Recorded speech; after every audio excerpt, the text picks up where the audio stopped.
I always didn't hear that, but actually just went from some cool guys to some white girl that I've met in Canggu. So that's how we're starting this podcast. Or, well, yeah, podcast. I guess we can call it a podcast. People's Perspective. This is the 3rd edition. And as usual, I'm going to let you introduce yourself. Okay. Hi, I'm Arzu. I'm from Australia, from Melbourne, and I'm currently living in Canggu, like the rest of the world. Like the rest of the world. Everyone finds themselves here, one way or another. Everyone finds himself here. So how have you found yourself here? What's brought you here? How have you got here? I'd say it's mainly Soma and the Muay Thai. So I actually came to Bali in September of last year, and I trained at Soma and I loved it. I went back home. I got obsessed with Muay Thai. I started at a Muay Thai gym back home. And I'm like, nah, this isn't the same. Like, I need to get back to Canggu. So I went back. Like, I came back. I think it was start of December, and yeah, I had in mind to stay 1 month, and yeah, now it ended up being me quitting my job. Quitting your job, yeah, that's actually while. interesting enough how, yeah, when we were speaking, it was a run club with Soma, and you just sort of told me you'd quit your job, and I was like, what? You were quite shocked. Yeah. Most people I tell, right, like they're like, oh, well done, straight away, and you were like a bit cautious, like, hang on, what have you done? Why have you quit? I was like, fair enough, listen, I did the same thing. I know what I sort of get what you're going through and things like that, but it was a bit of a shock because, again, yeah, from what I understood, because I think the first time we'd spoke was on Christmas Eve at Soma. Yeah. Soma's Christmas Eve night, and I'm sure you mentioned about going back. So yeah, from going back to just quitting your job and now you're looking to stay here. Yeah. What's your sort of plan? Let's say. No plan. It's funny, like people have asked me this, like, oh, you've quit, well done. Like after all that, congratulations. They're like, so what's the plan now? Yeah, there's no plan. No, honestly, the plan is just to focus on my training, continue living here for a little while, and then, yeah, once I've had that time to reflect with what I want to do with my career, then I'll have an opportunity to dive like deep into that and pursue something. But at the moment, I don't want to like cloud my judgment with what I actually want to pursue because it might be something completely different. So I'd rather have that time of reflection and not thinking about work, and then like I mentioned to you, like upskilling myself, trying different courses, meeting new people, maybe learning new things, which could kind of steer me into a different path. Yeah, so interesting enough, we just came from food, and obviously had a bit of a Came discussion from there food. as well. Yeah, it was a lot of food. You ate a lot of food. Tell them how many eggs you ate. No, it wasn't as much as you normally do. I had 2 eggs. Not your usual 12. Not my usual 12, yeah, I had those this morning. So yeah, I'd say from even just a little conversation we had earlier during food and things, this isn't your first rodeo of what I would deem, or what a lot of people would deem as a bit berserk, to be honest. Like, you were mentioning how you'd went to South America a lot, before. And how long was it you were in South America for? I was in South America 7 months, so I took 8 months unpaid leave. I think 8 months unpaid yeah. leave. Anyway, go on. I have done it before, like you said, and I did 9 months in Southeast Asia, and for that I did quit my job. But I think the difference with those was I never had to kind of think of, okay, what am I going to do for my job like while I was abroad? It was like mainly, okay, I'm backpacking through these countries. Work was the last thing on my mind. Yeah. I knew once I got home, I'd kind of plan that out. But I think this experience is completely different because I'm in one location, I'm focusing on, let's say, Muay Thai, and because I'm enjoying it so much and I'm loving the lifestyle here, it's kind of figuring out, okay, what job can I do that allows me to continue this lifestyle? It's because eventually this is going to have to end, right? It's like those other trips, 6 months, 9 months, however long I last. It's still going to have to end up going home unless I find a way to make it last, which would be by, finding a job that actually allows me to work remotely eventually. So that's the difference. Like I might have those 2 months initially, but then afterwards I've got to start planning the next steps. So what I want to find out is what actually made you go to South America? What was the reason? What was the reason? Well, I've always travelled. Like when I turned 21, I went for 2.5 months across Europe. Wow. Yeah, that was my first trip, solo backpacking trip. Solo as well? Yeah. 21, across Europe. Wow. Yeah, that started it all. And then I've done like Asia, I went to like South Korea, Japan, Taiwan. And then I've done Europe. I did Europe a second time. And then A I second did. time, you actually liked it that much you went back? Yeah. That's insane. And then Everybody from Europe that I know is trying to leave. really, You went back again. yeah, I went back again. It was that good of an experience. And And then I did the 9-month Southeast Asia trip. And by then, I mean, I had the travel bug. I was living for that kind of travel lifestyle where you just pack up a bag and you head off and you kind of don't think of home for a little while. So it's safe to say you're very well travelled. Yeah. So with this is essentially, I just look to get people's perspectives on things, etc. So I will tie it back into obviously being here and Bali, next steps and things. But when you were out, like for example, that first trip through Europe, would you say there was any sort of perspective shifts, any sort of like you said, you got a bug, but would you say there was anything that stood out going from where you're usually from, the area you're from, the people you know, then going to somewhere that's like I would say drastically different? Yeah, I would say so. I think that like since then, all that travel I've done over the last 8-9 years, I would say I definitely have had a change in perspective. Makes you a lot more open-minded, like going to different countries, experiencing different cultures, seeing how other people live. Sometimes when you stay at home, you like get so absorbed, like you're in this little bubble, and you'll create problems out of things that aren't really problems, or you'll see them as problems, and then you go and see like how chill people living in Vietnam with like the bare minimum, or in Myanmar or in South America, like the things that they value compared to what we do. What would you say would be an example of this? Like what things would you say were almost decreased in value once you travelled a little bit and realised and seen other things? The funny thing is I think it's like consumerism and materialistic goods. Okay. But the funny thing is, right, like I'll change, but then after a few months and close to a year, you find that you go back to your old habits. So it just shows that that's how much of a cultural environment, like it's just the place you are ends up kind of changing your views on these things, and it's so easy to fall back into your old habits. Back into them when you're in that environment. Yeah, because think about it, like I'm backpacking with, let's say, a 10-kilo backpack with the same clothes on repeat every single week. I could not care less about like buying new materialistic goods or clothes or keeping up with fashion. Like you're literally just wearing your Teva sandals, the same pair of shorts and shirt, and you couldn't care less. And you live like that for months on end. But then the moment you go home and you're getting this salary, all of a sudden, oh, I want to get those new pants, and oh, I want to get that. Like you just change. Like you prioritize those things rather than other things, like when you're traveling, which is meeting people and having new experiences. Right. And so that was obviously your biggest like perspective shift in that sense of things. But like you said, once you got back to the normal environment, that sort of creep back in. Would you say it's a good thing, bad thing? Like what would your thoughts be on that? Like it's tricky. I think it'd be very difficult to live like that no consumer lifestyle, like when you are backpacking, because obviously when you go home it's a bit different. But then there's like, we do consume a lot back home in Australia. I don't know about you back home, but like people do consume a lot, and they're always trying to stay up with the next trend, and we spend a lot of money on ridiculous things. So I think that's bad. So like there's a good middle ground that's to be learned, and it's just finding that balance.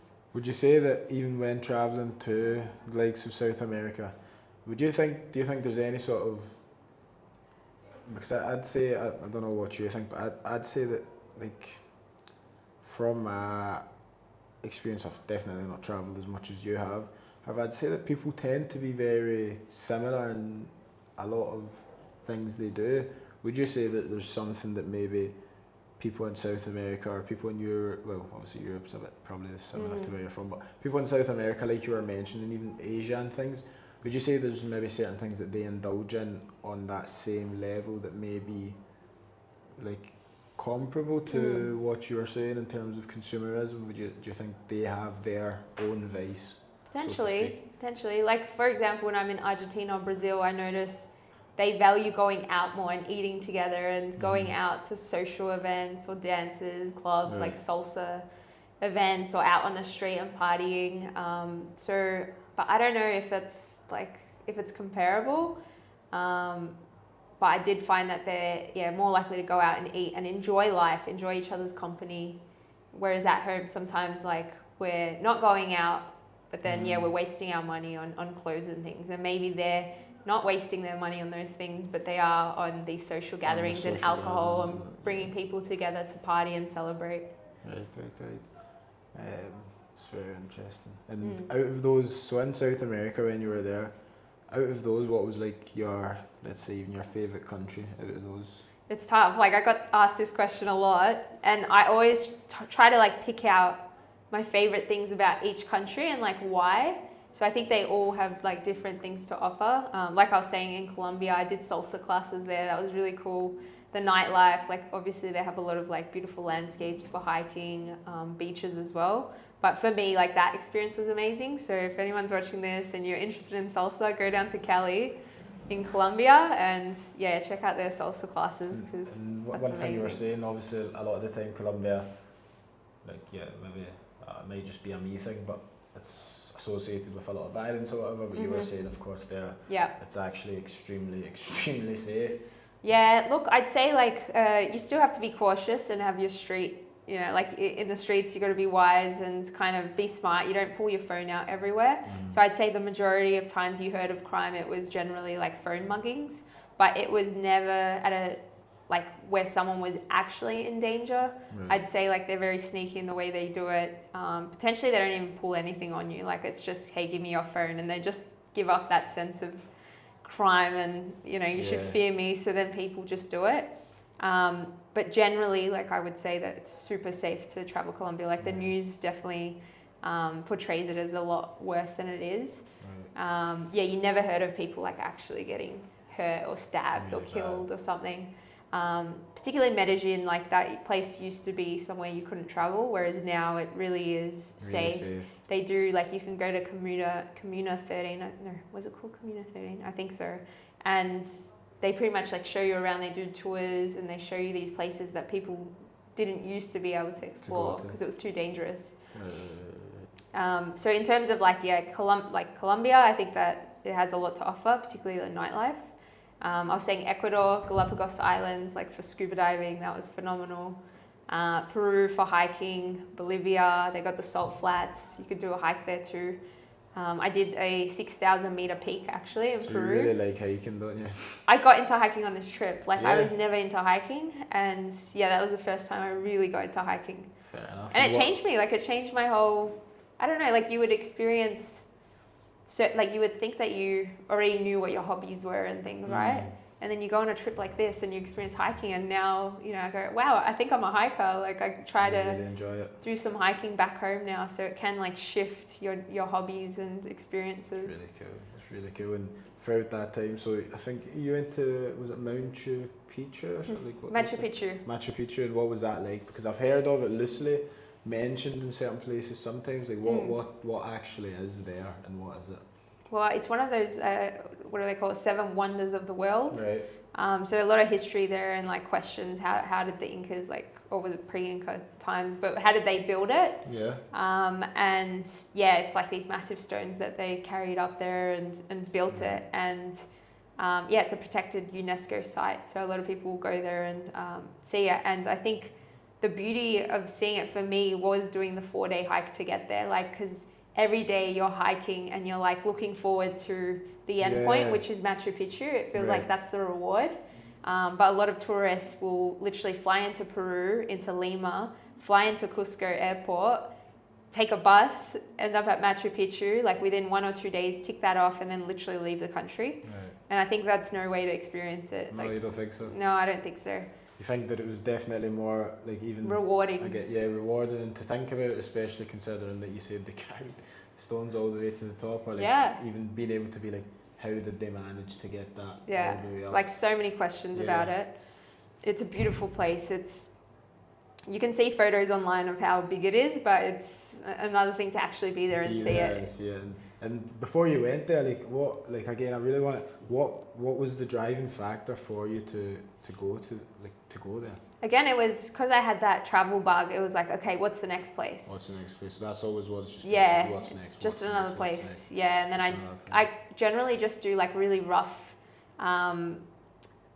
research on the places I want to go, and I look at it in terms of like weather. Okay, what's the weather going to be at certain times? No, I like literally plan my trips like a year in advance. Really? In terms of, okay, what's the ideal time to be in these locations? And let's say I figured out it was, I think I left in when did I leave? August or something. And I Right. planned, okay, if I start in Colombia, let's say in August, and then roughly 4 weeks each country, then I would end up, in Argentina these dates, and that's the ideal time. So Oh. that's how I plan my trips. That's pretty sick. Oh yeah, because I never want to be like going somewhere in the rainy season and you don't get to do I was about to ask. So what happened with Bali then? Did Yeah. that just That's a bit different. slip away somehow? I guess because here I'm not here to travel. It's to It's not experience far the for Muay you, Thai. right? Yeah, it's not that far for you. No, and it's the training. Like that's what brought me here. So Right. whether it's rain or shine, like I'm going to You wanna training. train, yeah, it makes sense. Yeah. It makes sense. But when you're actually. sightseeing, it's completely different. It's different. You can't Yeah. go down to Argentina to Patagonia in the middle of winter. Like I'm pretty sure it's closed anyway. But like you go during the ideal time. Right. Yeah. So you got to plan those things like a long time in advance. And traveling. With all that traveling, and here's something I want to get to, because obviously now you've obviously quit your job now.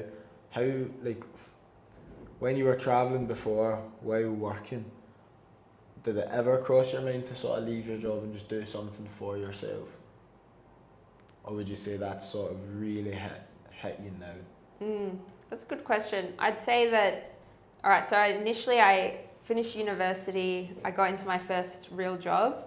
And in my head, like this is pre-COVID, right? So I never thought, I could take leave and go on a trip or, work remotely. It was never really something you spoke of. You went into the office 9 to 5. It was your typical office job, right? So in my head, when I wanted to do the Southeast Asia trip, I thought, I got to quit my job. Like there was no other option. And that's what I did. I quit my job. I didn't think twice. I went traveling.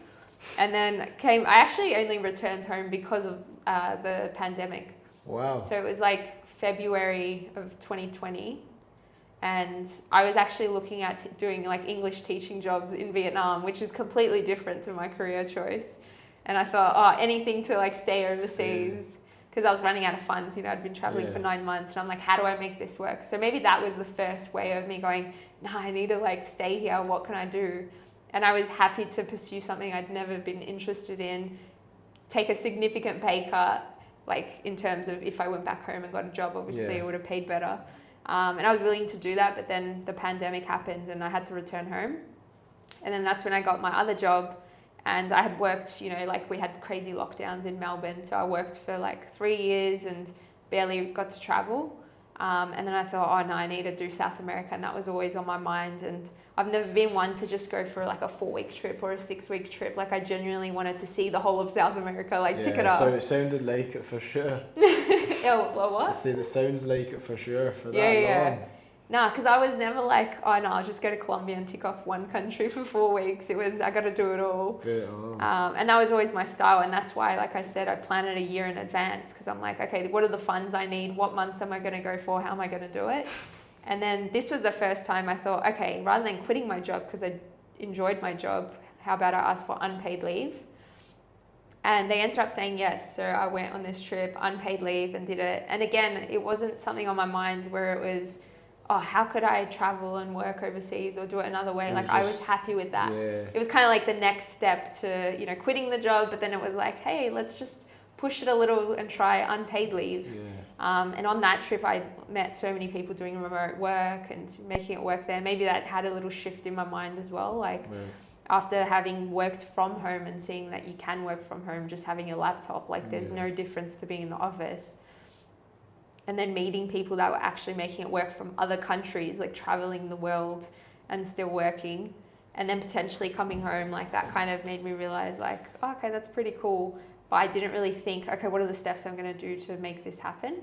Yeah, which is quite interesting. It's something else I want to ask, especially considering you plan your trips in advance, and then all of a sudden, obviously not completely all of a sudden, but you've quit your job and now you're not really thinking of really even planning. You just sort of, the plan is to not plan and just train. So what's brought that about? Like why have you decided to not plan and train and then plan later? True, it's quite spontaneous, I'd say. And I'm someone that I think when I put something to my mind, I'm going to do it, I end up doing it. So for example, with me saying I'm going to do that South America trip, when I had asked for the unpaid leave, in the back of my mind, it was if they say no, I'm quitting. because I've already set my mind to it. I'm doing this trip. I've planned it out. Like, it's going to happen one way or another. Yeah. And them saying yes allowed me to keep that job. But if they said no, I was already like, okay, well, my plan is leave without having a plan for when I came back home. And then in this situation, again, like I came to Bali, working remotely from here. I got really invested in my Muay Thai training. I saw that it was working really well. Like, for me, it was, what's the difference working from home or here? Because it's not like I was moving around traveling and seeing sights. It was as though this became my home. Yeah, because you're situated and you're in a routine. Exactly. You know what times you need to do X, Y, Z. So yeah, it does. It's different. You live like a routine, a lifestyle here. And in my head, like at that moment, it was, no, I'm staying and pursuing the Muay Thai. And then I had requested the extension to extend my remote work arrangement, got kind of the okays, like put everything in place. And then when I got the final no from higher management, without any real justification, I thought, well, no, I've already set my mind to this, I'm doing it. And then that's when I just go, nah, like, okay, I'll quit then. And then just to add context as well, you've been working there for how long? Yeah, so I started the job. So when I got home after that Southeast Asia trip in 2020, I got the job. So 5 years, coming on 5 years. And they just said, so, and I would say, I would like to ask, do you think that happening, because now it doesn't really seem as if you're content with just going and finding another job. Would you say that happening and you seeing that 5 years sort of, well, clearly didn't matter to them at all, even with you still looking to work? Would you say that sort of created maybe even a gap in your mind where you maybe had a thought before of like, I'm working here, I'm really trying to help the company, etc., and maybe it didn't even cross your mind that do they actually care about me or things like that? Would you say that's had an effect on that at all? Look, when I got the job, like I always put my heart and soul into a role, so I did put a lot of effort into my role. I actually like went above and beyond what my role included. Like I made procedural improvements. I helped change templates we had. I trained staff. Like I always had ideas and I put a lot into it, and that's what it means. That's why I think I find fulfillment in my jobs. I was never that person that woke up on a Monday and thought, I can't be bothered going to work or live for the weekends. I genuinely enjoyed going to work because I found that fulfillment in what I did. It wasn't just doing what was expected of me. Like I thought, I could improve that. Like it was just really exciting, and I always had new ideas, and I was happy to share those ideas. And being able to share those ideas, do them ideas, and then watching them actually become something. Exactly, and that's what made me really happy. And I was fortunate that in this role, it didn't matter who I gave ideas to, even if they were higher up. Like they were always open to hearing my perspective and like made changes or allowed me to speak my mind without judging me or telling me like, who are you to give these ideas? Like just do your job. Like I never got that kind of pushback. That's great. Yeah, and I that's why I think I lasted in that role for such a long time.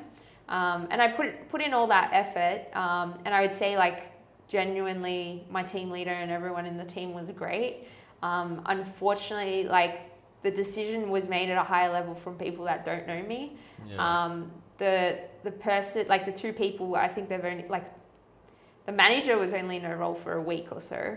And then the director who she got advice from had only been in his role for a few months. I think I only spoke to him once in person. So you can understand that like, although I put in so much effort, I'm not looking at it as though like the organization didn't appreciate my work, because I know the team did and the team leader did. It's just unfortunate that the decision came from people that didn't know me. Yeah, so they didn't know the work you'd put in, they didn't know, so maybe you could argue that actually it wasn't. Yeah. They don't care about you, it's just that people who don't know you don't care about you, which is fair enough.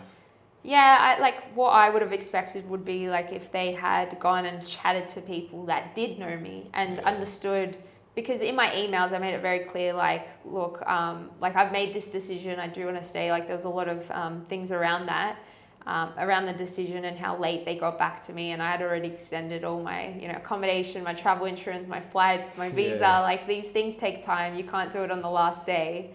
And when they got back to me and they weren't willing to kind of discuss or to consult with my team leader, it was just a shame. It was really a shame because I'd say so. they're gonna struggle more trying to fill that role than to just say yes to a couple more months of working remotely.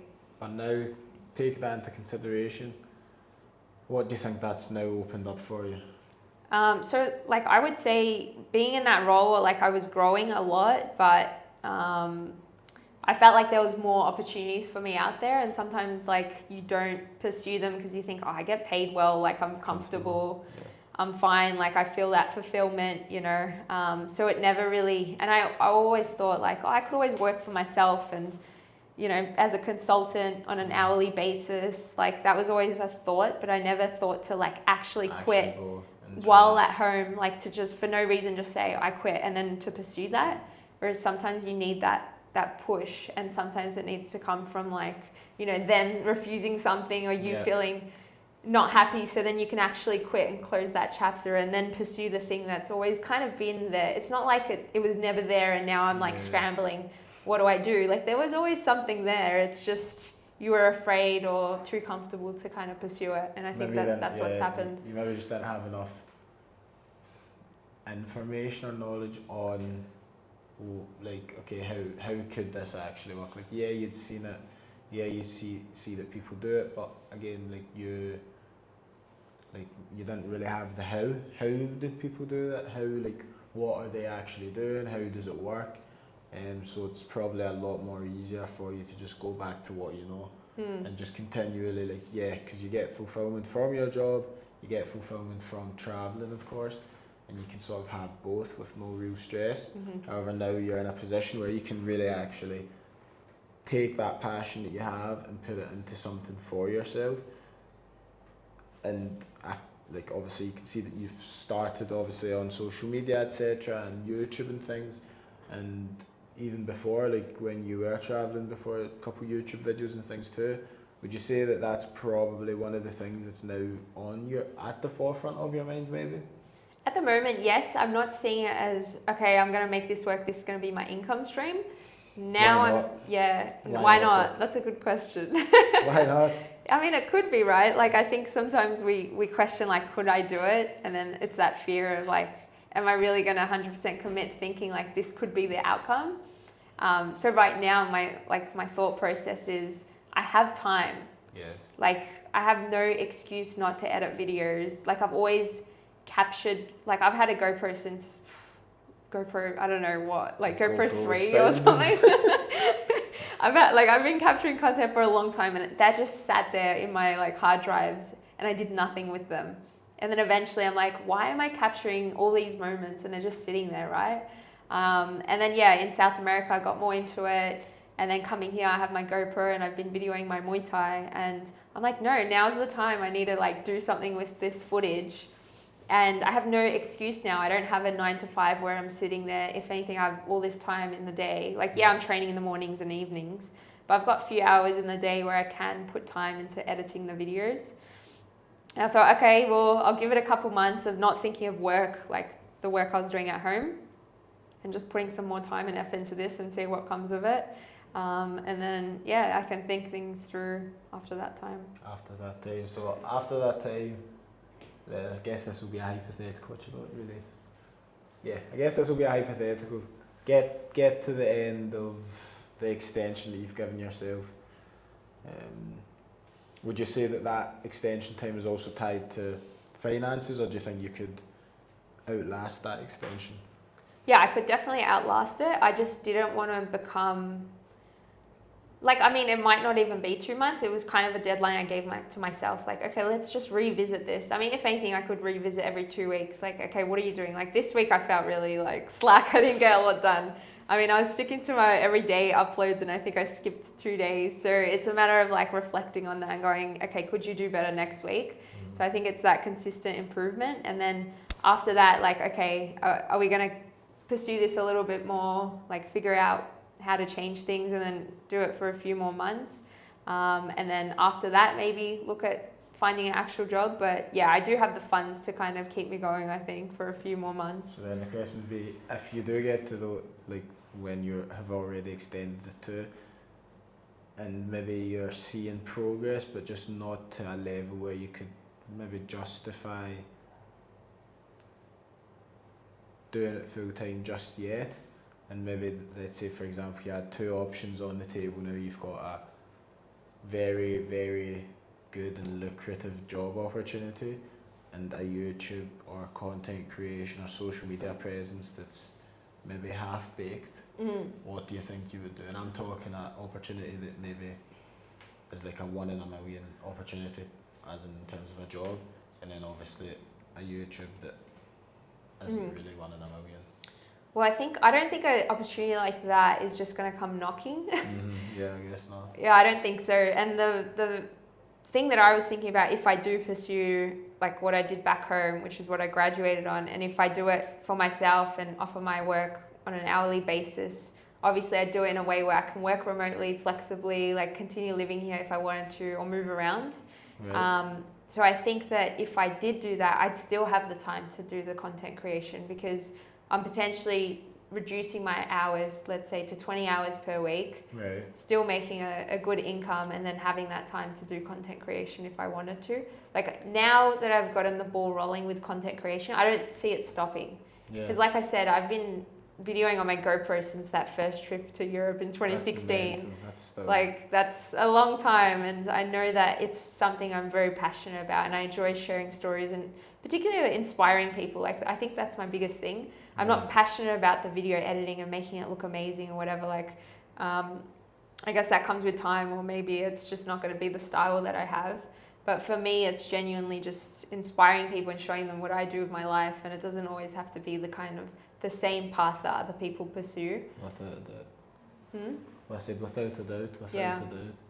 And would you say that point sort of, like what, let's say for example, like, okay, so it does sound as though, okay, you could probably do both, juggle both, and do that. Just now where you're at, would you say that you're headed in the right direction in terms of where you would like to see your YouTube channel being, or your sort of, yeah, would you say you're at a point where you'd want to see, like the direction you're heading just now, do you think it leads to where you want your YouTube channel to be? I think I need to put more time and effort and planning. Okay. At the moment, it feels as though I'm just doing the bare minimum. Like I'm just putting something together. I'm not editing it. I'm not doing a lot of vlogging. I'm not doing a lot of voiceovers. There's so much room for improvement. I'm doing all of that, by the way, guys. Every single little and like everything. Yeah. Are you really sarcastic? I'm not doing a single thing. Even this. You can probably watch some of my videos back. I'm sure, the first one, I think we dropped the camera. That's all there. I just genuinely think edited, fair enough. I think, yes, eventually, that'll get into it. Yeah. But do you think that will make a difference for you right now? Look, I have heard it's more about the volume, the output that you're putting than... Really? YouTube? Yeah, well, social media in general, it's about just getting it out there, and don't be too picky about the quality of it, because some people are on the opposite end and they care too much that they're at that point of they'll make one video in 3 days because of that anxiety and it's not perfect yet, rather than posting one video a day, because that constant repetition, you're learning from that, all the videos you make, and then that's what's building the audience that's seeing all the videos. So that's almost building the muscle in a sense of that content creation muscle, because you're doing it every day, you're getting your reps in, you're opening yourself up to make mistakes, you're opening yourself up to be critiqued, and then sort of trying to improve on that. And actually, now that I've mentioned it, as the person you are, and as I'd say you have a lot of experience just purely from traveling. I don't know if you agree. Do you think that traveling has really given you a lot of perspective on just life in general, something that we will get into, but do you think it has given you a lot of perspective on life and a lot of things to reflect on? I think so. And do you think now, going into content creation, do you think that having essentially eventually strangers critiquing you and judging you and having you there is so, let's just say, vulnerable, for example, because you're going to be out on social media for everyone to see. Do you think that's something that you're scared of at all? Not particularly. I think there's some people that are on social media and they share a lot of vulnerable information, and I think that what they're doing is really tough. me sharing some Muay Thai videos and trying to inspire people with that. Like, I don't take it too personally. And if anything, I mean, I'm not getting many views, but I'll get a couple comments and people will like critique my, like, for example, my sparring video, but they'll do it in a positive manner and say, Right. oh, you're looking great, like keep at it, you'll be amazing in no time, or here's some tips. And I'm like, who are you? I have like 5 views. Like, who are these people? They're just, it's been amazing, honestly. Like, Really? it feels good getting those. And of course, the bigger your channel gets, you're going to get more critiques, but And like what I could said, they you think possibly that- critique? Like, Yeah. oh, your punch looks weak. Like, yeah, so.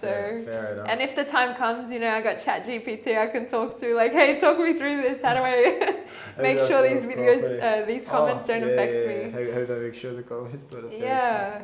Fair enough. Like, that's not something that's I'm fearful of. Like, yeah, if anything, sometimes you think, oh, you know, posting this video, like you feel a little bit shy, Yeah. maybe like, oh, I'm putting myself out there, like constantly posting, because I wasn't one to post every day. Yeah. And now doing it every day, yeah. But I think it's something like I'll get used to, and eventually it's like just something you do, right?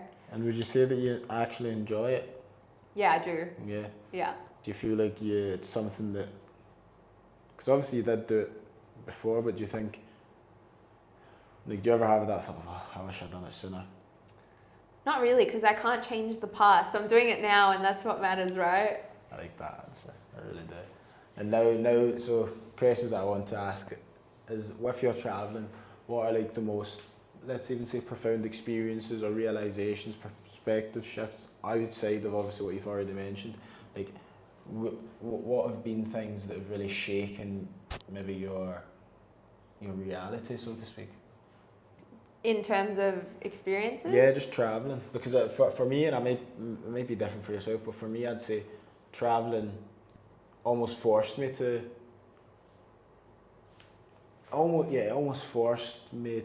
change my mind on a lot of things and really think about a lot of things differently and think about things that I'd never thought about before, like things like that. So that's sort of like, is there things that have either happened or even conversations you've had with people that have really shaken your reality and shaken even your sense of being?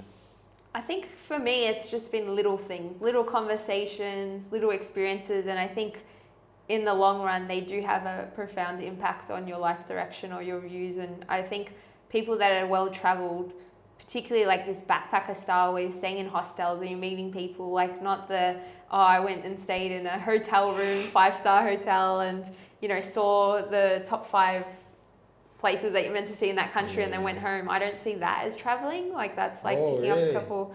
Yeah, I think that experience can be completely different. Yeah, I know some of you watching aren't going to be happy about that. But that can be very different to doing it like proper backpacker style, staying in a hostel, meeting people from like 5-6 different countries, hearing their life story, and then like you'll literally meet someone, right? You're like, hey, you hungry? Yeah, let's go get a feed. And like instantly you've made a friend and you're just chatting about random topics. Like there's no parameters to your friendship either. Sometimes you're just so vulnerable and you open up to a complete stranger about something random going on in your life or whatever. And I think that's what creates that like closer bond. Yeah, and I think that definitely you grow and change as a person the more you travel. The more you travel. And do you think that you've still got a lot of growth to go, or do you think you've where do you think you're at? Yeah, I think so. Like, I think there's always things to learn. Yeah, it's hard to say. Like, I think you're always constantly learning and improving, and you don't know what you're going to experience in the future that's going to change the way you think. So it's hard to gauge where you're at, you know. Are you at almost at the end? Are you at the beginning?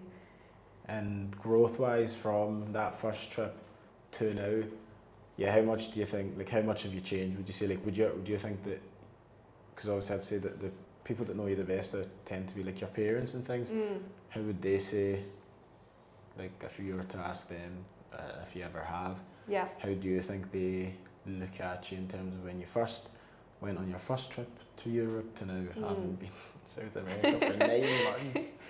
Honestly, like after each trip, I have gotten comments like, oh, you changed in certain ways, and I always saw like small changes. So I got closer with my family, my parents. Like I appreciated my family a lot more. And would you say that's from just seeing how other people were with theirs? It could be. Like I couldn't say specifically there was a moment and I looked and I thought, oh, I'm so grateful. Like I think just overall being away from them, away from mum's cooking, you know, just like away from like a warm home. Like sometimes you just think like, man, I miss home or I appreciate home a lot more.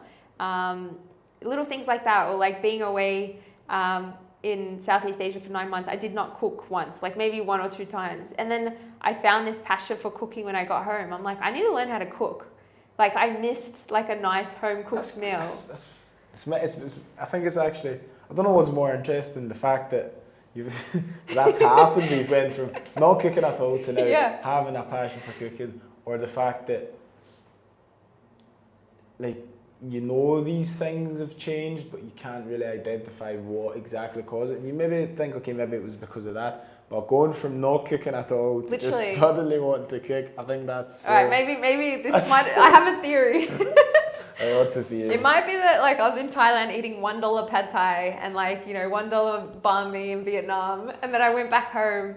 I'm like, I'm not paying $20 for a like, you know, a pad thai or a green curry. Right. So that could have influenced like, no, I need to learn how to cook. And then that was like the turning point. I learned how to cook all these curries and different meals, and yeah, and then I learned to cook, and I loved cooking from then on. So yeah, that perspective changed. Like I said, like just appreciate family more. Appreciating family, yeah. And would you say that you appreciate where you were brought up more? Or less, or... Oh, definitely. Like, I think being brought up in Australia, we're very fortunate. And it's easy, like, you see a lot of people that, like I said, they never leave that bubble, and they find excuses in everything in day-to-day life, and they think they're stuck in this rut and they can't get out, and, you know, they're concerned with, like, things that shouldn't be a big issue. Give examples. No, I'm gonna like piss some people off. I want to hear some examples. It's just typical, like someone goes to their 9 to 5 and that's all they complain about. Or like I said, they live for the weekend. They can't wait for Friday night drinks and going out on the weekend. And I think just honestly for me, it was just traveling and seeing like you don't have to live for the weekend. Like there's other ways of enjoying life. And the bigger picture things. There's people in other countries, like in Myanmar, they had nothing, and like those people are like the happiest people I've ever seen. And I feel like people say that a lot, even sometimes in Bali here, it's like that people have like actually absolutely nothing, and you've seen the way they live, like when they're building, right? Like the villas they build, they live on the construction site. Because it makes more sense for them to be there rather than travelling back and forth from obviously wherever they are. Yeah, they come from all over Indonesia. Yeah, and literally live on the site and make like a cardboard house. Literally, they're just sleeping on the floor, a few men away from their families. I think it's quite interesting. You see that, and then you just see what we complain about in our like beautiful homes that have everything you could ever think of, and so going from in perspective, not cooking to cooking, would you say you've now are someone who doesn't or who tries not to complain? Ooh. And the question is, would you say before you travelled, would you say you're someone who was exactly like that, just constantly complaining about almost useless things? That's difficult to say. Like I said before, right? Even with the consumerism thing, sometimes when we're on a trip, we think, oh, like we consume all this stuff and I'm past that, and you go back home but you fall back in your old ways. So again, it might be me going, I need to be more appreciative coming back home from a trip. And then slowly you just see yourself fall back into your old ways. And it might not be as bad. Maybe like you've gone from like, you know, while you're on your trip, you're over here, and then before your trip, you're down here, and maybe you never fall back to that same level. Like you've kind of still improved. But I find it's really hard to say like, oh no, I'm completely changed and I'm, you know, never complaining about anything. I think that's very hard, but you gain the insight and like self-awareness and reflection, and I think you grow, and then you have that ability to kind of like talk yourself out of negative thoughts like that, or like complaining about something you can change.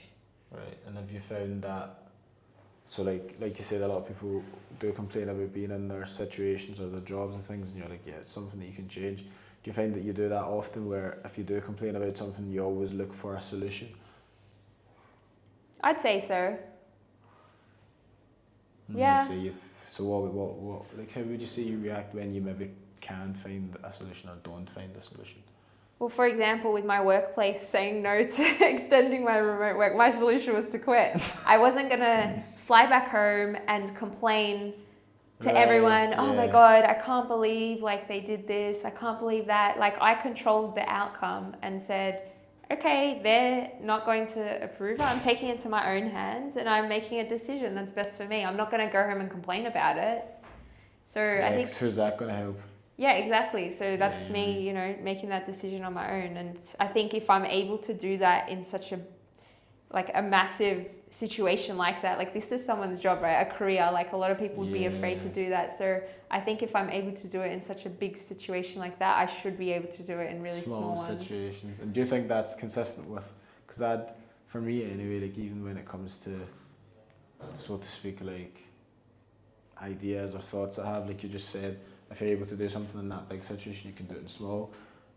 What I've found, and I don't know if you're the same, like you realise, at least I did, that a lot of the small things that you were doing or that were maybe let's say even just say bad habits, tend to also be habits that sort of destroy things in bigger realms or bigger aspects. So like people that tend to complain about small things, they also have problems with bigger things and complain about those. Whereas if they were to just even find maybe solutions for the smaller things, they could also find the solutions for the bigger things.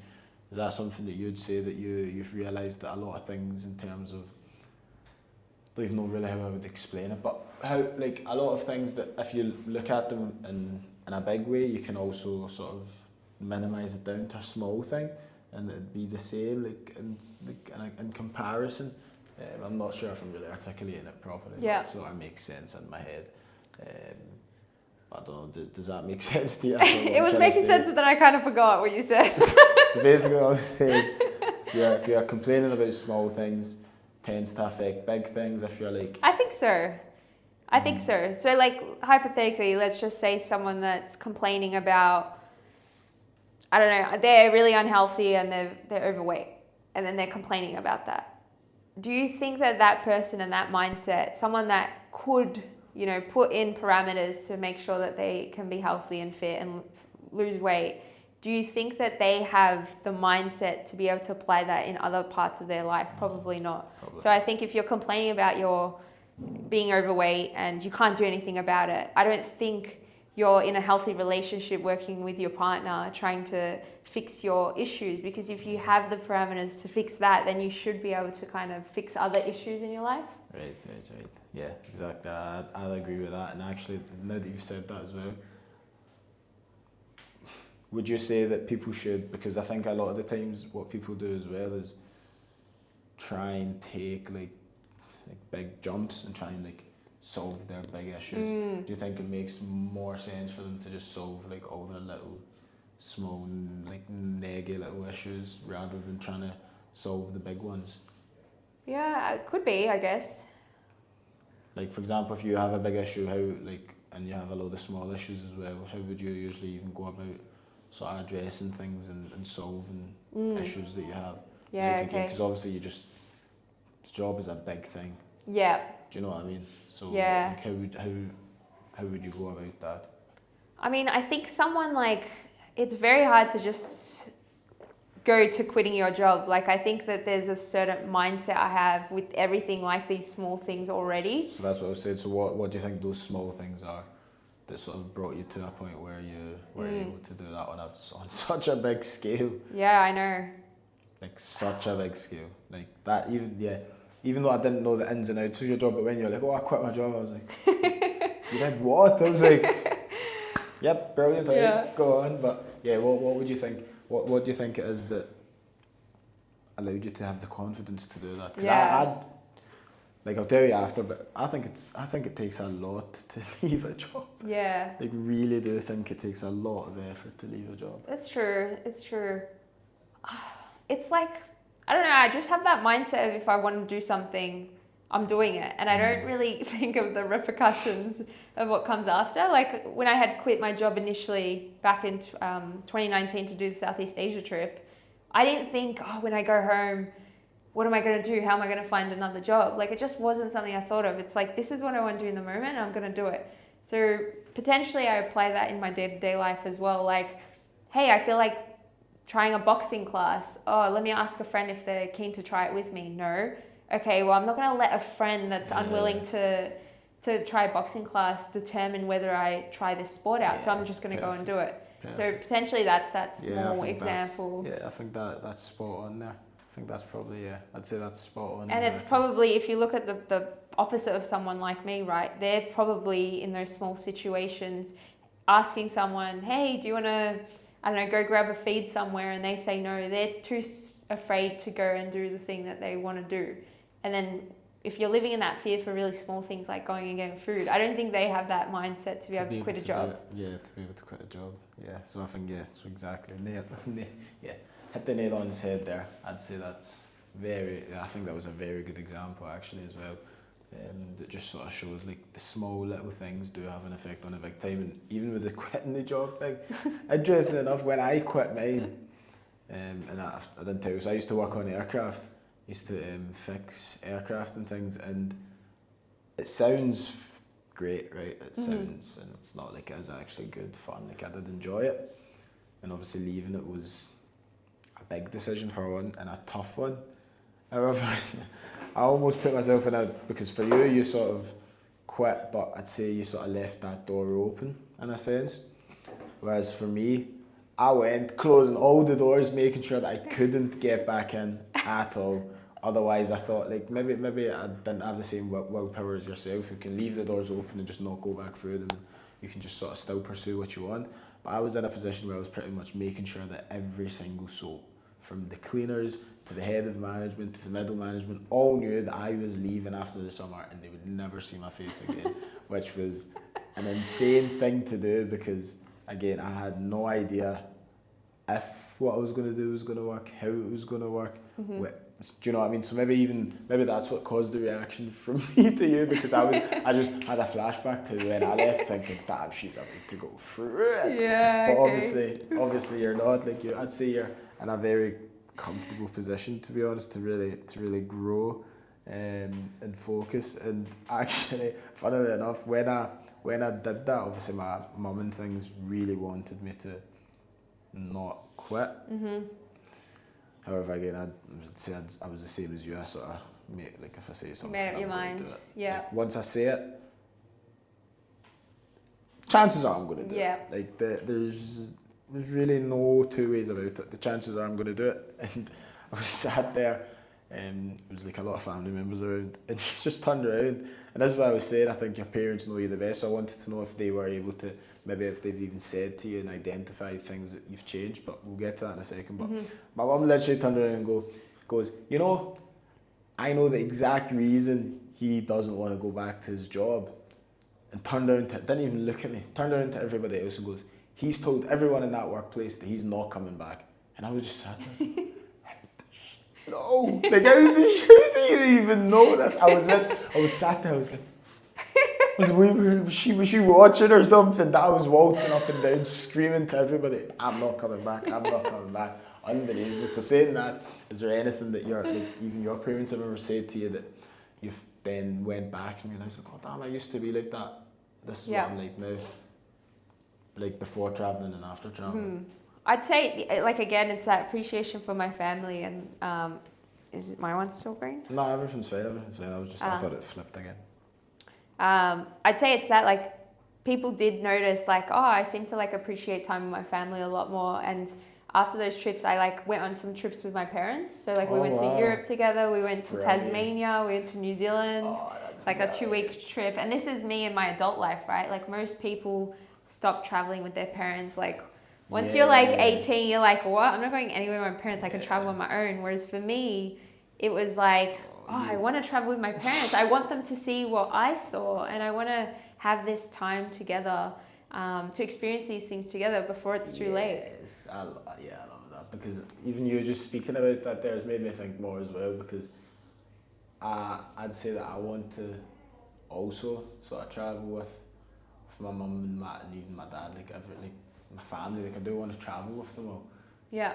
And I think it's maybe because of what I got out of it, being able to also like sort of give that to them, which brings me to the question of what, like in terms of your upbringing and things, was it something like that you were encouraged to go and travel, or was that off your own back? No, definitely not. Like my parents, they came to Australia with nothing, and all they did was ever work. And it's funny, like when I talk to them about like, yeah, I'm going to quit my job, like I want to pursue this Muay Thai thing, like they were never the type that would like hold me back from things like that. Really? Like, No. they were super supportive, even though they came from this background of just working and working and working to make ends meet, and then to be able to like provide for the family and send me and my brother to a good school. And they only cared about just working and making sure that me and my brother were okay. And like to this day, like my parents are still working to make sure we, like even though we're adults ourselves, like that's just the mentality and the culture of their upbringing. So you would think that with that kind of upbringing, when I'm, you know, saying, oh, I'm going to quit my job, pursue Muay Thai, like you would think that someone would, like them, would say, you're crazy, like we came from this upbringing, like why are you being unappreciative or whatever. But they like were completely supportive, as they were when I quit my initial job back in 2019. Like they've always been super supportive with everything that I want to do, because they can see that like I'll be okay. Like I'm very independent. I always figure things out. Like I'm always, you know, helping them out at home. And like That's I said, brilliant. like I'm always figuring things out, and I'm always okay. Like I always end up fine. So I think that they said like, no, we can see that you genuinely want to pursue this, and we're supportive of your decision. And they said like, pretty much like, fuck them. They're like, don't worry about them. Don't be sad. Like there were times where I was a bit sad and emotional, because you're going through it, right? Like when it's like a bit raw, and they're like, don't be sad over them. Like they lost you. Like you know, they don't know what they lost. Like you do what makes you happy. That's brilliant.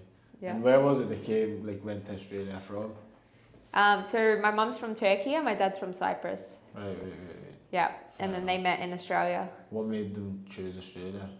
So they both actually had a sibling living in Melbourne, so they both came there because of that. And then they just loved the lifestyle, and So decided actually to stay. similar like you then. Yeah, Sort of maybe travelled I got it from somewhere, them. Maybe you got that from them. They just travelled somewhere. Yep, cool. This is where I'm staying now. Could be, because they were both in their mid-20s. Like to move countries and be away from your family, it's a really hard decision to make. I'd say so. I'd definitely say so. I think it's a big decision to make. Yeah, it's massive. Yeah, big decision. So maybe I got it from them. Who knows? Maybe there you go. There you go. Maybe you got it from their early adventures of just moving from Turkey and Cyprus to the other side of the world. Literally, yeah. Like it actually is as well. Like, yeah. It's not anywhere remotely close. Nah. Not even. I think for my dad, the UK was a possibility. But then, because my auntie was in Australia, he went with Australia. Probably better, to be fair. Yeah. Probably better. Yeah. Goodness. 20-hour flight. Yeah, it's long. 20-hour flight. To here, yeah, but Australia, come on, like Australia's so far from everywhere in the world. Like we get Bali, like we're very lucky. We just get Bali. Yeah, you've got Japan's not that far. Yeah, Japan. Like, We're very fortunate to have Bali and Japan. I think like they're the top two that like. It's brilliant. Yeah, you guys don't really I'd have. turn that over for like name a place in Europe. Yeah, Italy. Whatever. You can have it. You can have it all, and I'll give you extra as well. You know, I'll make some new countries. I'll add those on. Yeah. Which I guess figured that maybe that itch for travel, came from your parents maybe. Potentially. And then upbringing wise, was it a religious upbringing? What sort of upbringing was it? No, like my parents, like were like brought up Muslim, but they were never religious. So it was a very modern household. Like alcohol was okay. Oh, interesting. Yeah, like completely modern. And it was a good upbringing. Like my parents weren't super strict. Okay. And like I got to pursue sports. I played a lot of sports growing up. They were always like pushing us to be active. Like mum worked so hard, would walk with us. Like she wasn't driving at one point when we were like young, me and my brother, and she'd walk with us to swimming practice. She'd sit. She was always watching. And then my dad, he would always be at my athletics and cross country events. Like they were always actively there. Like you'd see other parents drop the kids off and leave. And that was something I always valued with my parents. Like they showed up and they stayed around, and that's the kind of parent I would want to be, like someone that puts in that time to be there. And yeah, like they were always very supportive. Like I said, when I got a motorbike when I was 19, like they were like what? They were like wait. Take it back. You got a what when you were 19? A motorbike, yeah. What? Where? Yeah, for like 2 years, I was like, I'm going to get a motorbike when I turn 18. This is when I was 17. They're like, you're not getting a motorbike. I would not shut up about it. And this is my stubborn side where I'm like, I get things I want, you know, like I don't stop until I get it. And I kept telling them like, no, I'm going to get one. And then I turned 19 and like finally they caved in. And they're like, all right, fine, you can have one. That is absolutely... I reckon that was the first, like, okay, the motorbike was like what paved the path to solo backpacking travel in Europe and yeah. What? Yeah. What makes you want a motorbike anyway? I still have one. Like 10 years, I'm still riding. What makes you want it though? Like what? That's the thing, right? Like that's such a spanner in the works. Genuinely, that's really right off. I think I see people with things or doing things, and I think, why can't I do that? Fair enough. And potentially, like I saw that with travel, and I didn't have anyone in my circle that was like a backpacker or had traveled Europe or done anything like I did. But I must have seen it somewhere that really influenced me. Like, hey, they're doing it, I'm going to do it. Or maybe I saw someone go to Thailand and I'm like, they go to Thailand, I'm going to go to Europe, like somewhere even further and for even longer. Like I always just wanted to one-up it maybe. That's brilliant. Yeah, that's brilliant. Yeah, so I think that's always the mindset I've had. Like it's always been, like if they can do it, I can do it. Like I think that's a good mindset to have though, to be Yeah. honest. Like just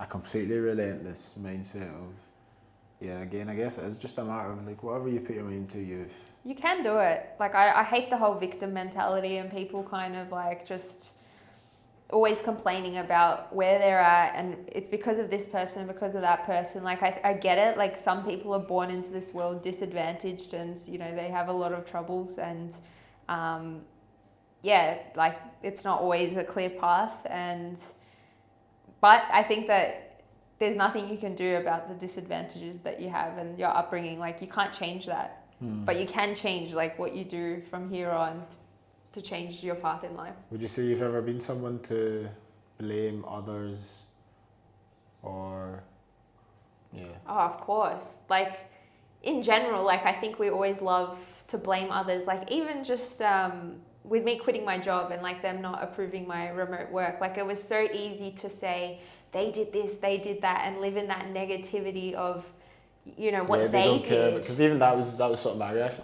5 years, don't care about you. Yeah, exactly. And like I went through those emotions for like a week, and it was like, you know, anger and sadness and anger, and then like I talked to ChatGPT, which was really nice, and it was pretty much like, okay, well, you've already done what you're gonna, like what you did, you quit your job, right? Like what's the point? Like you can't influence their actions. Like as much as I said in my emails, like, can you please explain to me why you can't approve my remote work request? Like, please justify it. You can't force people to answer your questions or to do the things that you think are right. Like, oh, why didn't you go consult with my team leader? Like, why didn't you do the things that I thought were the most sensible things to do? And if I keep like complaining about that and like, why didn't they do that, you're living in this like negativity and like anger.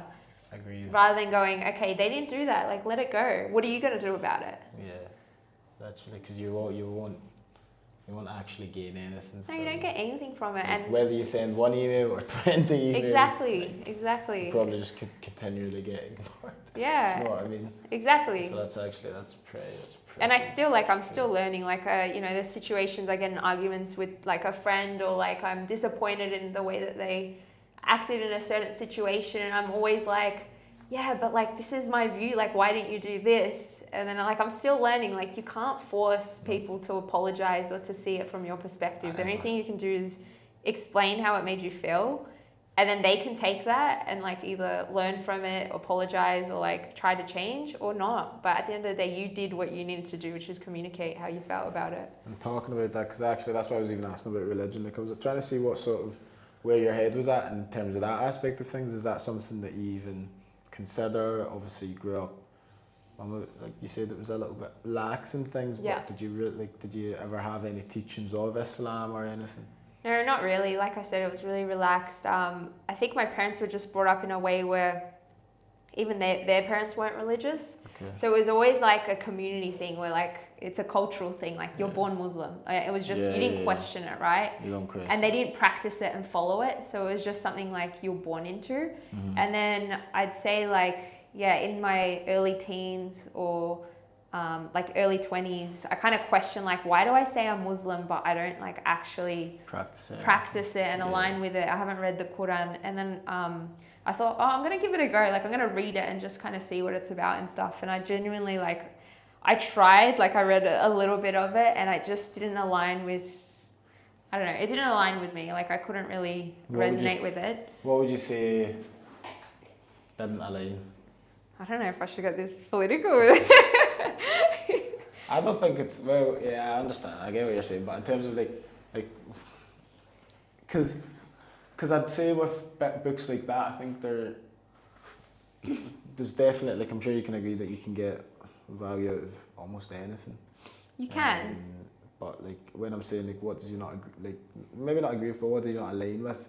Was it certain things that were like, maybe we don't need to go into specific details, but was it certain things that were being said, or the way like would you say you just found it difficult to even understand what was going on, or what do you think the reason was that you couldn't sort of resonate with that? Was this pre-travel or post-travel as well? I'd say like, yeah, during travels I was always like, yeah, I'm Muslim. I always just went with that. I'd say like I more questioned it like the last few years. Okay, so recently. Yeah, it's more recent. And then now like if someone says, what religion are you? I'm more likely to just say like I don't practice, like I'm not religious. I believe like there is a God, but I don't know what God that is, and I don't believe in any of these texts being brought down from God. And I kind of go with that because it just didn't resonate with me to tell people I'm Muslim, but then not actually justify why. Which, so I guess that's just part of your, I'd say that that's probably just from you realising that you were actually saying to people that you were something that you actually weren't. Yeah, because you're born into it. And like I said, it was this cultural thing. Like I don't think my parents ever thought to question it. And like, I think when you say, oh, I'm not this religion, to your community or your culture or whatever, people say, what do you mean? Like, and then maybe you feel isolated from your community. Definitely. I think so. I think it does cause isolation. Yeah, for sure. and I think it's easier to just go, oh, I'm Muslim. Go with the flow. And not be questioned than to have to justify why you've chosen not to practice anymore, not be that religion. Yeah, it makes sense.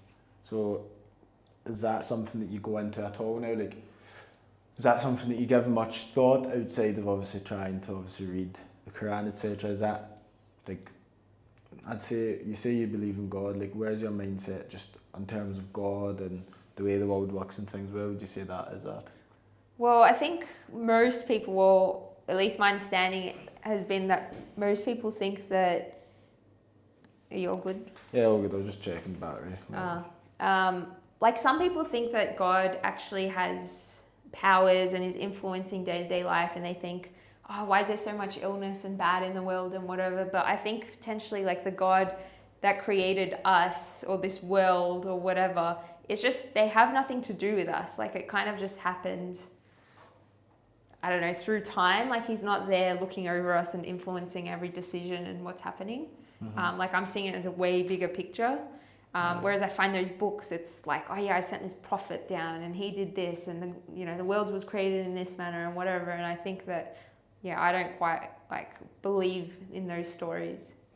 And would you say that it's like, how would you say that's influenced you at all? Having or not having a specific set of beliefs that you resonated with your whole life, and maybe that you're sort of coming up with your own at the moment?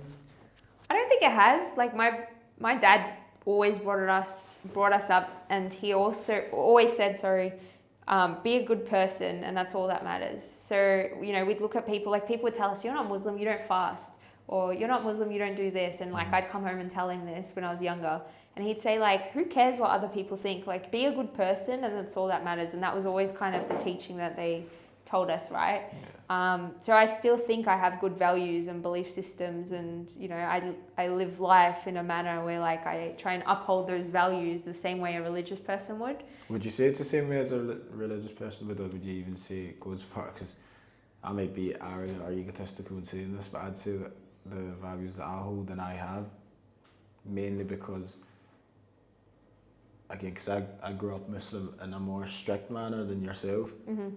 Went mosque for years, learned a lot, read Quran from back to front. Like,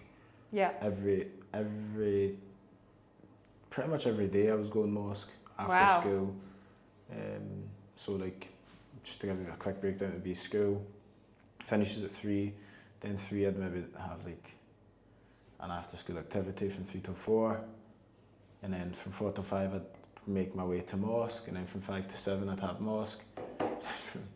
And then maybe I'd leave mosque early, and then from 7 till 9 I'd have training. At that point I was sprinting, so it was a really packed day, but even before that I was just constantly always going to mosque for like, I'd say, must have been over 10 years, like it was a very 10 long... years? Yeah. That was because of your family? Yeah, my mum really put a lot into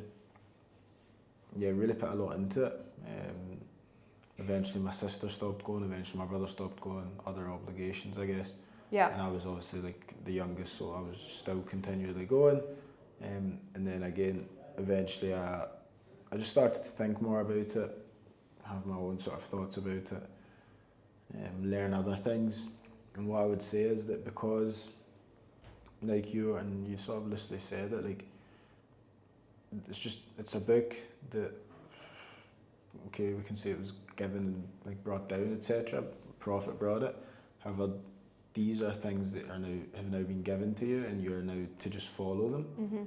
I think it's much harder to follow something that somebody's just given you rather than something you've came up with yourself, or things that actually resonate with you. So I think when it comes down to even just having values and like, those are actually your values. Yeah. Like, the values you have, I'd say those are actually your values. You stand by these, whereas a lot of religious people actually goes as far as saying they don't have values, they were given values. And I'd say it's a lot more difficult to have values that were given to you than values that you curated by yourself. Like, and to be honest with you, that's actually even just from what you said, that I really thought about that there. And I'd say that was even a perspective shift in the moment from me to think that actually, yeah, religious people, they get given values rather than actually having their own. I don't know what you think about that, because obviously what you said was, as long as you're a good person, you feel like you're as good as a person as religious people. Yeah.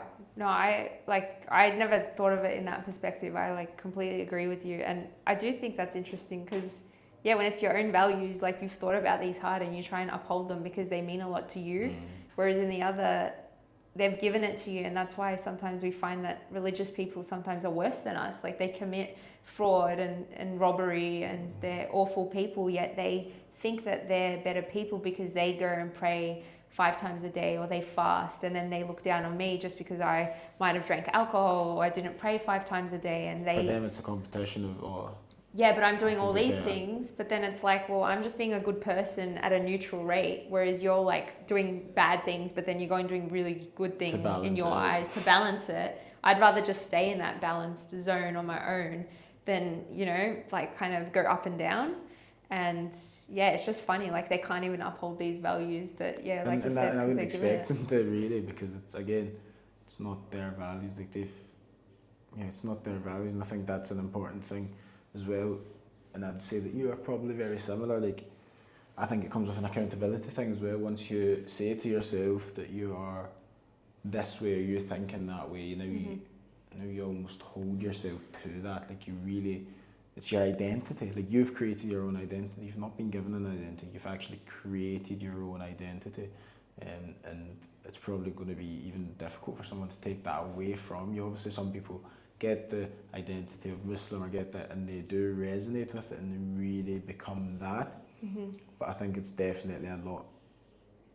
Yeah, I think it's a lot more intricate when it's your own thing. And for me, I'd say traveling, which was something that my brother like sort of did, and I think he was like the first person to ever say anything in terms of travel. But even then, I never even thought to myself, like, traveling wasn't a thing for me, especially back then when he first said it. I was like, what am I going to do? Yeah. What am I going to do traveling? And then it wasn't until the first time that I travelled, and then from there, I went to Egypt 3 times. But again, I was learning about things in Egypt, etc. And went to Egypt 3 times, and from there, it just sort of opened so many doors for me to be able to do other things and have all these perspective shifts. And actually, again, like, I could sit here and talk all day about the progression of how I've even got to the point where I'm even wanting to just have conversations with people, because again, it just shifts the perspective again and shifts it again and shifts it again. And I think that was, even just that there was amazing in terms of just the comparison of religious people and people who sort of have their own values, hold themselves accountable to something, and follow through if that's something. Like, it's even down to, I think you can sort of minimise that or extrapolate that to anything, something that actually that you've created. If it's like you've made a cake versus a cake that was just given to you, you're going to obviously value the cake that you've created a lot more. And that doesn't mean to say that your cake's better, it doesn't mean to say that your cake's worse, it doesn't mean to say anything about the cake other than it's a cake, and maybe it even has the exact same ingredients as this cake, it just looks different. However, people can't even see that actually, okay, you've got your own cake, same ingredients, everything about it is pretty much the same, but it just looks a little bit different, and people will completely chastise you for that. I think that's like, for me, I think it's insanity, and I'm not really too scared to say that. I genuinely think some people fall into insanity from holding on to something that, like, you don't even know if there's poison in that cake. Like, that's cake that's been given to you. At least I know that. At least I know what's in my cake. Well, they can't question it, right? Like, that's the issue. Like, I've had these discussions with people about like certain pages in the Quran, and like, okay, well, this is my interpretation. What do you think about this? And they've always got a way to justify it, because if they don't, then it kind of, well, it's like it puts a hole in their argument. Identity. It puts a hole in their identity. It's like they need to believe everything that's in that book and not question one thing, because then it's a matter of questioning the entire religion. So it's like they have to always have an answer to everything, and like, oh no, that's just been misunderstood, and oh, when it got translated, it was lost in translation, or there was always some way to justify it. So you can't even come to like an open discussion, because there's no middle ground. It's only that way, like, because they can't deny that ever happened, even if it was proven with science or whatever. There's no discussion there. Yeah, unfortunately not. That's why I don't tend to get into too many religious debates, because at the end of the day, you're not going to really change their perspective. Yeah, and I don't think you should try to, I guess. Yeah, and not that I care that much. I think religion's between you and God and whatever you believe. So as long as you don't get involved in my life, like, I'm not going to get involved in yours. Yeah, I think that's brilliant.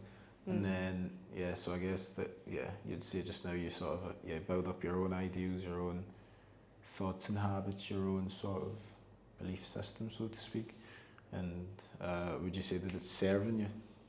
Yeah, I think so. Like, I try to uphold my values, and just like I said, like, always be a good person and don't do harm in the world. Like, that's the best way to live it, I think. And a lot of people that are like really consumed in religion, like you said, like, how many hours a day were you kind of praying and putting a lot of time aside for that? Like, that takes away from other things you could be doing in life. And someone that's super religious might say, oh, that's so selfish, like, you need to, do all these things, and God created you, and you need to like kind of give back and all this stuff, and like live a simple life and whatnot. But I think like sometimes there's more to life than that, and being consumed by religion and thinking that you have to put all that time and effort into the religion. Fair enough.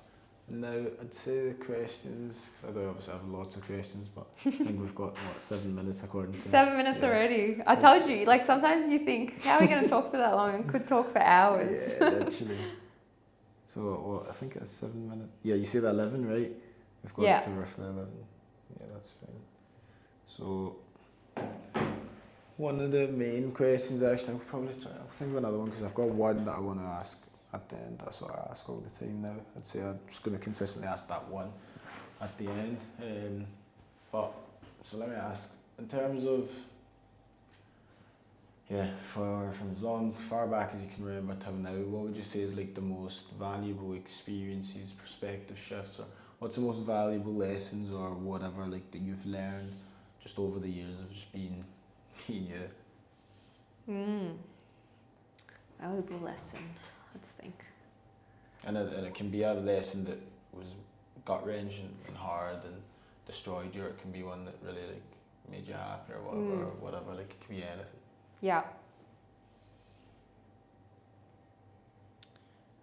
Just based off like everything we've discussed, and like for me a valuable lesson, and it's not a specific situation or experience, but it's like we do have control over the lives that we live and the path that we pay for ourselves. So I think there's so many books you can read out there, so much content you can watch, like you can learn anything you want right now. And I think we live in a world where we're very fortunate to have anything at our fingertips. You can consume everything is basically what she said. Be a consumer.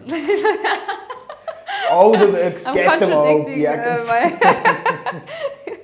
Pretty much, like honestly, I think that's the biggest valuable lesson. Like, just do the thing that you want to do. Like, just pursue it. Like, there's nothing stopping you. Yeah, we don't live in our parents' time where they didn't have a library nearby to go and study and to do these certain things. And you're completely like right. we could literally learn anything we want. It's on our phones. There's literally no excuse for it. And even what you were saying about, because you kept mentioning ChatGPT. Yeah, I love ChatGPT. Interesting enough, recently my brother was saying to me about it because he was doing it for like budgeting and tax.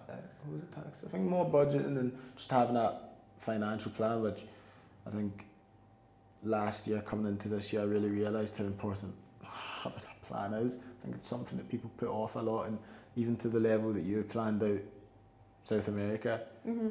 Seems and sounds like overkill, but I think it's not. Like I genuinely don't think it is. But the thing, right, is I didn't plan my day to day. I planned, like I said, to make sure the weather was going to be good. The rough time frame, let's say 4 weeks average. Yeah. I didn't stick to that. I stayed 6 weeks in Colombia. But you had like some sort of plan. Yes, how much money do I have? What's the approximate I need to spend per month? I think that's something I learned coming into this year. Like really, like because you can still do a lot without a plan.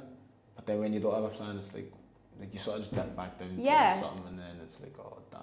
And if you don't have a plan, you end up in the wrong season, or you end up spending more money than you should. You end up in a place that for too long. You don't get to see all the big highlights. But I did not plan, like I didn't book things in advance. So like I arrived in, where did I arrive? Bogota, I think potentially was the first city. And I think I booked 3 days accommodation, and that was it. Everything else was go by flow. Overkill would be booking the whole thing day by day, every hour by hour. That would be overkill. That's overkill. I don't think what you. And you meet people like that. Like they literally plan out. Okay, tomorrow I'm doing this. For me, if I went out and had lunch, like that was one activity done for the day. Like I was not one to like go and smash out all these activities. Brilliant. But yeah, a request I've got about that. Can you minimise, like, because you said just go and pursue what you want. Yeah. Like you can really do anything. Like you can create your own reality. Mm-hmm. Can you give an example of how someone can minimise that task?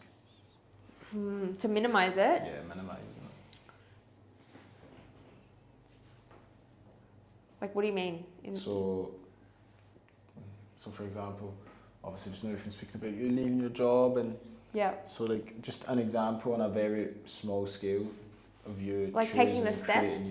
Just an example of you, like because you said that people can really like create their own reality. Like an example of creating their own reality on a small scale.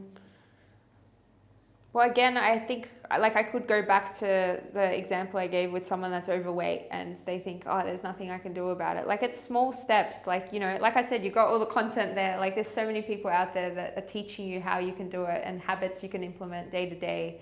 And yeah, I think it's like read Atomic Habits. It's a great book and it'll teach you some lessons, and it's just small changes throughout the day. You don't need to have a whole shift and move to Bali and start training Muay Thai. Yeah, you don't have to move to Bali.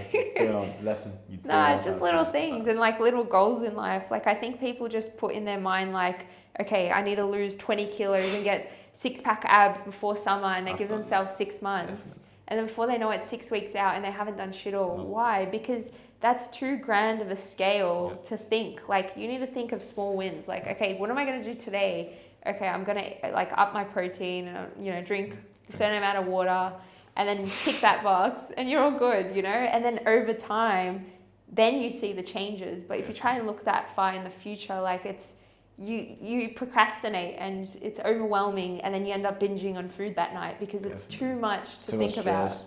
Yeah. It's too much stress again, and I agree with that 100%. Yeah, and I don't put that pressure on my, YouTube videos and stuff like, oh, I need to get this many views, I need to do that. Just put one video a day. Like, I don't care if it gets 10 views or 100 views. It's just get it done. I think that's brilliant. Oh, I just cramped for the first time in a long time. Did you get a cramp? Yeah, for the first time in a long time, though. I've been doing mobility. You gotta up your magnesium. Maybe you're right. I've got to up a few things, I think. Yeah, probably need to up a good few things. Yeah. So now the main question that I think we'll just be ending these with, would you say that would you say that people have purposes? Have what? A purpose. A purpose? Would you say that the purpose is singular? So do you think people have a purpose? Would you say that the purpose they have is just one purpose and it's like a singular purpose? And what would you say your purpose is? No, I can't imagine one purpose in life. But you could imagine people have a purpose. Yeah, I think we all have purpose, but it could be multiple purposes in different times of our life. Okay. So like, for example, you might have a purpose to start a family, get married and start a family. But then your purpose might shift and it might be, oh, I want to pursue Muay Thai and like get really good at that, and that's my purpose right now. And then, really? I don't know, like I think it's forever evolving. I don't think at the age of 18 I had one purpose and that's my purpose for life until I die. I think it's constantly changing. Right. At least what that's would you the say way your purpose is? My purpose.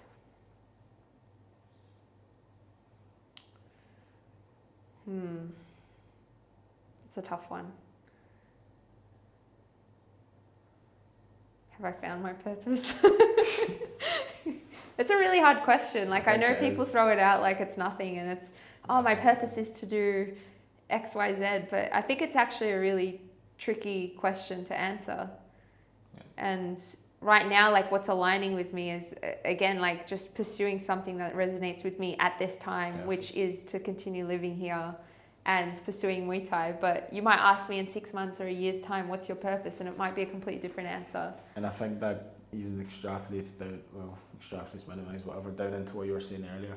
People set these big goals and then they can't reach them. So if you, like just now, rather than thinking, oh, that my purpose is this one life, big, massive, huge purpose, rather than just, oh, I've got all these small purposes and maybe that'll build up into a bigger purpose eventually. I think that's a better way to just go about it. Potentially. Or if you think that you only have one purpose and it's for life, then that potentially like it sets in stone the path that you need to go by, rather than like all these other little paths that you could go because you think that that's your life purpose.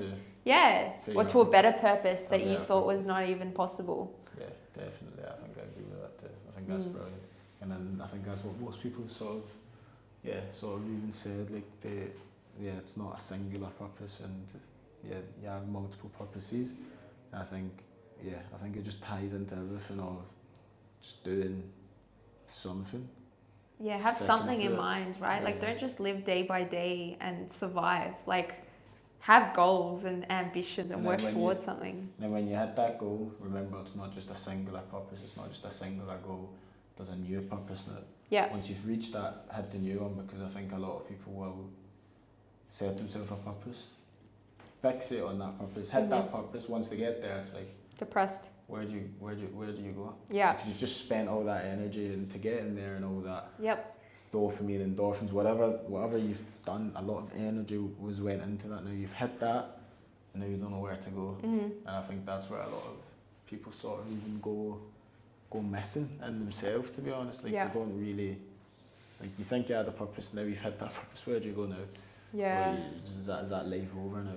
Well, I think a lot of people like get confused of what your purpose should be. Maybe they're saying like, oh, my purpose is to complete a marathon, and then they finish the marathon and it's like, what do I do in my life? It's like, well, that was the wrong purpose. Like you need something bigger, and you need to enjoy the process leading up to that.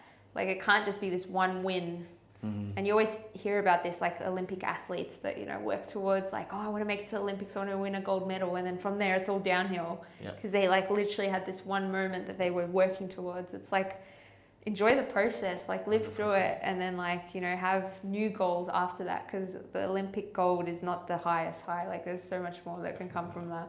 I agree. And then yeah, with that, I'd say we'll sort of end it there. It's been edition 3, people's perspectives. I think I'd say my perspective shifted in that conversation a few times as well, to be honest, which was interesting. That motorbike really still threw me off, but we'll not talk about that, we'll be here all day.